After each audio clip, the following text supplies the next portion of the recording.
بسم اللہ الرحمن الرحیم۔ گمنام ہیروز کے معزز ناظرین، السلام علیکم۔ آئیے چلتے ہیں کہانی کی طرف۔ اس نے جو خیالات پڑھے وہ کچھ یوں تھے: میرا نام شیوانی بھاسکر، میں تجھ کو بھگا لاؤں گی تیرے گھر سے، تو مر جائے گا میرے باپ کے ڈر سے، میری عمر پورے 20، میں 70 برس کے بعد مروں گی۔ گنگو پرساد مر گیا، مجھے مارنے کا ارادہ نہ کرتے تو وہ لوگ نہ مرتے، جینا یہاں مرنا یہاں، اور ہمیں جانا کہاں؟ جے کفو پریشان ہو گیا، کوئی خیال ایک جگہ نہیں ٹھہر رہا تھا، ایک کے بعد دوسرا خیال حاوی ہو رہا تھا۔ اس نے پوچھا، تم خاموش کیوں ہو؟ کیا میرے بارے میں سوچ رہے ہو؟ کیا تم اپنے بارے میں سچ بتا سکتی ہو کہ کون ہو؟ کیا تنہا ہو یا رشتہ دار، دوست، احباب وغیرہ بھی ہیں؟ اگر نہیں ہے تو تنہا کیوں رہتی ہو؟ کس طرح کی زندگی گزارتی رہتی ہو؟ میں اپنا نام بتا چکی ہوں، میرے رشتہ دار بھی ہوں گے، دوست بھی ہوں گے، فی الحال وہ مجھے یاد نہیں ہے اور نہ میں یاد کرنا چاہتی ہوں۔ اور تم نے کیا پوچھا ہے؟ تم تنہا زندگی کیوں گزار رہی ہو؟ یوں تنہا زندگی گزارنے سے دنیا والوں کو تکلیف نہیں ہو رہی ہے، کیا تمہیں ہو رہی ہے؟ میرا تم سے کوئی واسطہ نہیں ہے، بھلا مجھے کیوں تکلیف ہوگی؟ واسطہ رہے گا تب بھی کوئی تکلیف نہیں ہوگی، البتہ تم خود کوئی مصیبت مول لوگے تو یہ تمہاری نادانی ہوگی۔ میں بھی اس ملاقات کو پہلی اور آخری ملاقات بنا رہا ہوں اور اب جا رہا ہوں۔ کیوں جا رہے ہو؟ کیا میں تمہارے لیے پرابلم بن رہی ہوں؟ پرابلم بن سکتی ہو۔ تم نے میرے کسی سوال کا معقول جواب نہیں دیا، صرف نام بتایا، ماں باپ اور رشتہ داروں کے بارے میں نہیں بتایا۔ کیا تم نے بتایا کہ تمہارے ماں باپ اور رشتہ دار کون ہیں؟ کیا میں نے تم سے پوچھا؟ نہیں، میں نے نہیں پوچھا۔ ہم ایک دوسرے کے بارے میں کچھ یا بہت کچھ معلوم کر کے کیا حاصل کریں گے؟ میں کسی اجنبی مرد یا عورت سے ملنا پسند نہیں کرتا۔ تم نے میرے ساتھ لنچ کرنے کا وعدہ کیا ہے، میں لنچ کے لیے وقت نہیں نکال سکوں گا، پھر تو یہ میری انسلٹ ہوگی۔ تم میرے لیے چیلنج بن جاؤ گے۔ اگر میں چیلنج بن جاؤں تو کیا کرو گی؟ تمہیں سمجھاؤں گی کہ مصیبت کو دعوت نہ دو، کسی کے لیے چیلنج نہ بنو، اس طرح دوست نہیں دشمن پیدا ہوتے ہیں۔ میں درست کہہ رہی ہوں نا؟ وہ اس کی پیشانی کو دیکھ کر بول رہی تھی۔ اس نے پہلے بھی محسوس کیا تھا کہ جب وہ دیکھتی تھی تو پیشانی میں ہلکی سی جلن پیدا ہوتی تھی، پھر پورے جسم میں حرارت سی محسوس ہونے لگتی تھی۔ اس وقت بھی اس نے حرارت محسوس کرتے ہوئے کہا، درست کہہ رہی ہو، کسی کو چیلنج نہیں کرنا چاہیے۔ اس نے اس کی گرماتی ہوئی نظروں کے زیر اثر رہ کر اس کی مرضی کے مطابق کہہ دیا کہ کسی کو چیلنج نہیں کرنا چاہیے، لیکن یہ حقیقت پریشان کر رہی تھی کہ اس کی خوبصورت اور خطرناک آنکھیں اسے اپنا معمول بنا لیتی ہیں۔ اب تک یہی دیکھنے میں آیا تھا کہ ٹیلی پیتھی کی دنیا میں جو معمول بنتے ہیں وہ پھر اپنے اختیار میں نہیں رہتے، لیکن شیوانی کے سامنے بات مختلف تھی۔ جب وہ نظروں سے گرما رہی تھی تب وہ فرما بردار بن رہا تھا، اس کے بعد آزادی سے اپنی مرضی سے شیوانی کے خلاف سوچ رہا تھا۔ وہ واقعی ٹیلی پیتھی نہیں جانتی تھی، اگر جانتی تو جے کافو کے دماغ میں آ کر اسے اپنے خلاف سوچنے کی اجازت نہیں دیتی۔ اس نے خیال خوانی کے ذریعے جے فلو سے کہا، میرے دماغ میں آؤ، ایک عجیب و غریب انڈین لڑکی میرے لیے مصیبت بن رہی ہے۔ جے فلو اسی وقت خیال خوانی کے ذریعے جے کافو کے دماغ میں آ گیا۔ اس کے خیالات پڑھتے ہوئے شیوانی کے بارے میں معلوم کرنے لگا اور اس حسینہ کی باتیں بھی سننے لگا۔ وہ پوچھ رہی تھی، تم میرے ساتھ لنچ کرنا کیوں نہیں چاہتے؟ میں دوسری جگہ مصروف ہوں، پھر کبھی ملاقات ہوگی تو ہم کہیں ساتھ بیٹھ کر کھائیں گے۔ اس نے پھر اپنی پیشانی میں گرمی محسوس کی، اس کے ساتھ ہی پورے جسم کے اندر حرارت ہونے لگی۔ وہ بولی، اگر مصروف نہیں ہو تو سچ کہہ دو، جھوٹ نہ بولو۔ اس نے بے اختیار کہا، میں کہیں مصروف نہیں ہوں۔ پھر وہ سوچ کے ذریعے بولا، یار فلو، دیکھو میں سچ نہیں بولنا چاہتا تھا، مگر اس کی آنکھوں نے مجھے سچ بولنے پر مجبور کر دیا۔ جے فلو نے کہا، سنا تھا کہ حسین آنکھیں دلوں میں اتر جاتی ہیں، لیکن یہ آنکھیں تو دماغی ارادے بدلنے کی طاقت رکھتی ہیں۔ شیوانی نے کہا، تم بہت اچھے ہو، تم نے سچ کہہ دیا، آؤ ہم کسی 5 اسٹار ہوٹل میں چلیں۔ وہ شیوانی کے ساتھ جانے لگا۔ جے فلو نے کہا، اس کے ساتھ لنچ کرو، وقت گزارو، ہم اس حسینہ کو سمجھنے کی کوششیں کرتے رہیں گے، ہو سکتا ہے اس کی کوئی کمزوری ہمیں معلوم ہو جائے۔ وہ اس کے ساتھ کار میں آ کر بیٹھ گیا۔ شیوانی کار ڈرائیو کرنے لگی۔ جے کافو نے کہا، ہمیں ایک دوسرے سے متعارف ہونا چاہیے، پلیز مجھے اپنے بارے میں بتاؤ۔ کیا بتاؤں؟ یہی کہ تمہاری آنکھوں میں کیا جادو ہے؟ جب تم مجھے ایک خاص انداز سے دیکھتی ہو تو میں تمہاری مرضی کے مطابق تمہاری ہر بات مان لیتا ہوں۔ وہ کار ڈرائیو کرتے ہوئے ونڈ اسکرین کے پار دیکھتی ہوئی بولی، تمہارے اس سوال کا جواب مجھے خود کبھی نہیں ملا۔ بچپن میں میرے ماں باپ پریشان ہو جاتے تھے، میں ماں کو دیکھتی تھی تو وہ میرے باپ سے جھوٹ نہیں بول پاتی تھی، باپ کو دیکھتی تھی تو وہ میری ماں سے یہ بات چھپا نہیں پاتا تھا کہ وہ گھر سے باہر کسی دوسری عورت کے ساتھ وقت گزارتا ہے۔ وہ ہنستی ہوئی بولی، ہم دیوی ماں کی پوجا کرتے تھے، وہ بیچارے سمجھتے تھے کہ میرے اندر دیوی ماں سما گئی ہے اور وہ دیوی ماں میرے ذریعے ان کا جھوٹ سچ ظاہر کرتی رہتی ہے۔ کیا صرف تمہارے ماں باپ تم سے پریشان تھے؟ محلے پڑوس والے بھی مجھ سے ڈرتے تھے، مجھ سے کبھی کوئی ضروری بات کرتے تھے پھر دور دور رہنے لگتے تھے۔ میں کتنے ہی جھوٹوں اور دغا بازوں کا پول کھولتی رہتی تھی۔ اسکول سے لے کر کالج تک تمام اسٹوڈنٹس، ٹیچرز اور پروفیسرز مجھ سے ڈرتے تھے۔ مجھ سے ڈرتے بھی تھے، مجھے چاہتے بھی تھے۔ فرسٹ ایئر کے بعد مجھے کالج سے چھٹی دے دی گئی۔ کیا تم آگے پڑھنا نہیں چاہتی تھی؟ انہوں نے آگے پڑھانے سے انکار کر دیا کیونکہ میں امتحانات میں تمام سوالوں کے جواب اپنی آنکھوں کی قوت سے معلوم کر لیتی تھی۔ کیسے معلوم کر لیتی تھی؟ امتحانات میں ایک ہی نگران کلاس میں نگرانی کرتا ہے۔ تمہارا کوئی پروفیسر تمہارے سامنے نہیں رہتا ہوگا، پھر تم اپنے کسی پروفیسر کی پیشانی کو کیسے دیکھ لیتی تھی؟ ظاہر ہے وہ سامنے نہیں ہوتا تھا، میں اسے نہیں دیکھ سکتی تھی مگر تصور میں دیکھتی تھی۔ میری نگاہیں اس کی پیشانی تک پہنچتی تھیں، وہ سوالات کے جوابات بولنے لگتا تھا، میں لکھتی چلی جاتی تھی۔ اس نے ہوٹل شیریٹن کے پارکنگ ایریا میں کار روک دی۔ جیکافو نے پریشان ہو کر پوچھا، اس کا مطلب یہ ہے کہ میں تمہارے سامنے نہیں رہوں گا، تب بھی تمہاری نگاہیں میری پیشانی تک پہنچیں گی۔ وہ دونوں کار سے باہر آئے، ہوٹل کے اندر جانے لگے۔ شیوانی کہہ رہی تھی، تم دنیا کے آخری سرے پر بھی رہو گے تو تمہارا چہرہ یاد رہے گا، میری نگاہیں تمہاری پیشانی تک پہنچتی رہیں گی۔ جیکافو زندگی میں پہلی بار ایک دوشیزہ سے خوف کھانے لگا۔ جیفلو نے کہا، یار یہ ایک طرح سے ٹیلی پیتھی جانتی ہے، ہم بھی دنیا کے ایک سرے سے دوسرے سرے تک کسی کے بھی دماغ میں پہنچ جاتے ہیں، اس کی سوچ کی لہریں دماغ میں نہیں پہنچتی ہیں، میں نے اب تک اسے اپنے اندر محسوس نہیں کیا ہے، پھر ہم اس کے خلاف باتیں کر رہے ہیں اور وہ ہماری باتوں سے اور تمہاری موجودگی سے بے خبر ہے۔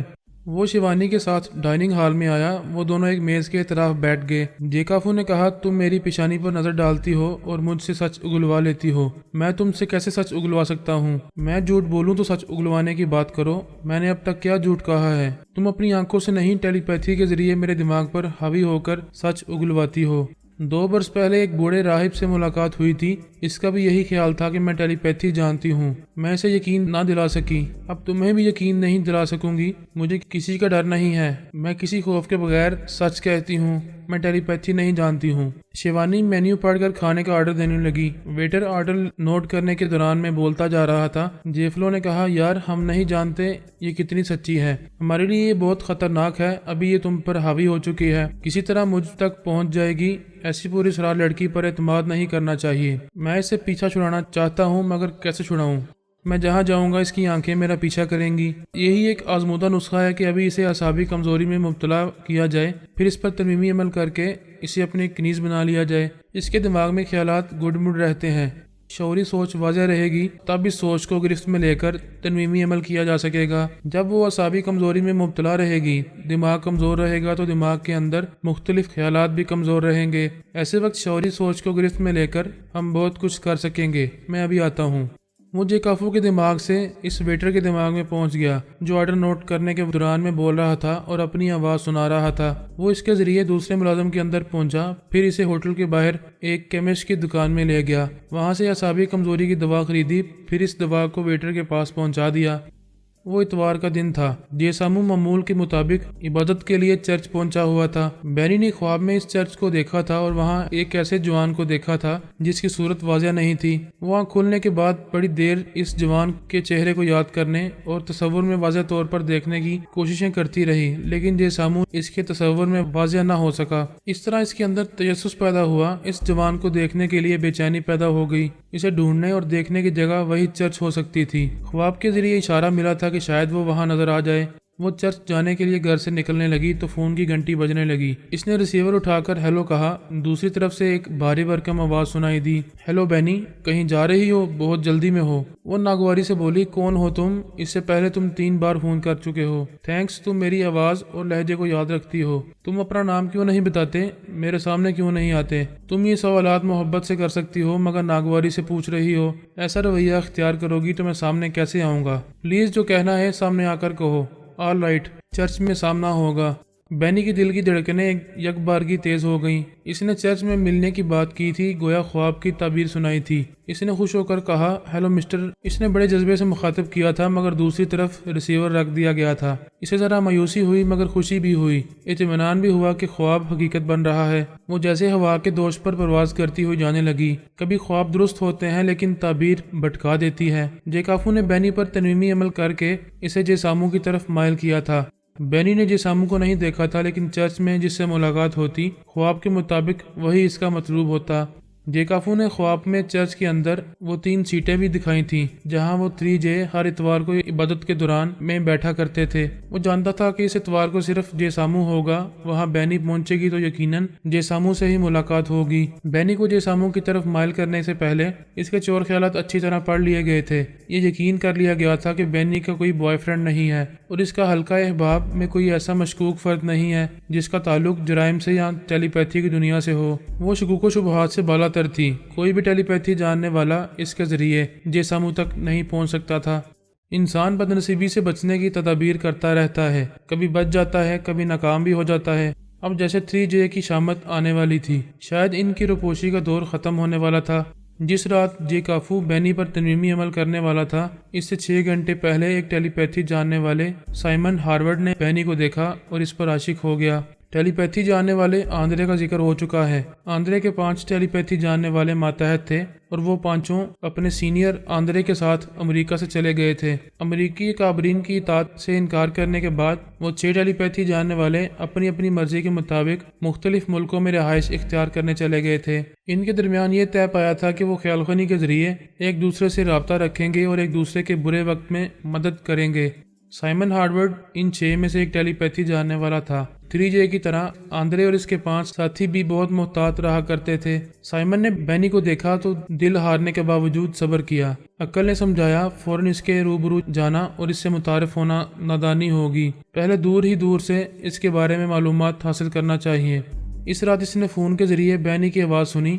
بینی نے ریسیور اٹھا کر پوچھا، ہیلو کون ہے؟ سائمن ریسیور رکھ کر اس کے دماغ میں پہنچ گیا۔ اس کے خیالات پڑنے لگا۔ وہ بستر پر جا کر لیٹ گئی تھی۔ اس کے سونے کا وقت ہو گیا تھا۔ وہ آنکھیں بند کر رہی تھی۔ ایسے وقت سائمن کی سمجھ میں آیا کہ اس کے دماغ میں کوئی دوسرا بھی ہے اور وہ اسے گہری نیند سلا رہا ہے۔ سائمن چونکہ خاموش تھا اس لیے جیکافو اس کی موجودگی کو سمجھ نہ سکا۔ بینی پر تنویمی عمل کرتا رہا، پھر اسے خواب میں چرچ کا اور ان مخصوص 3 سیٹوں کا منظر دکھا کر یہ نقش کرتا رہا کہ وہ اگلے اتوار کو اپنے آئیڈیل سے ملنے چرچ جائے گی۔ پھر اس نے جے سامو کی آواز لہجہ اس کے ذہن میں نقش کیا اور حکم دیا کہ اس مخصوص آواز اور لہجے کو وہ محسوس نہیں کرے گی۔ باقی تمام سوچ کی لہروں کو محسوس کرتے ہی سانس روک کر انہیں اپنے دماغ سے نکال دیا کرے گی۔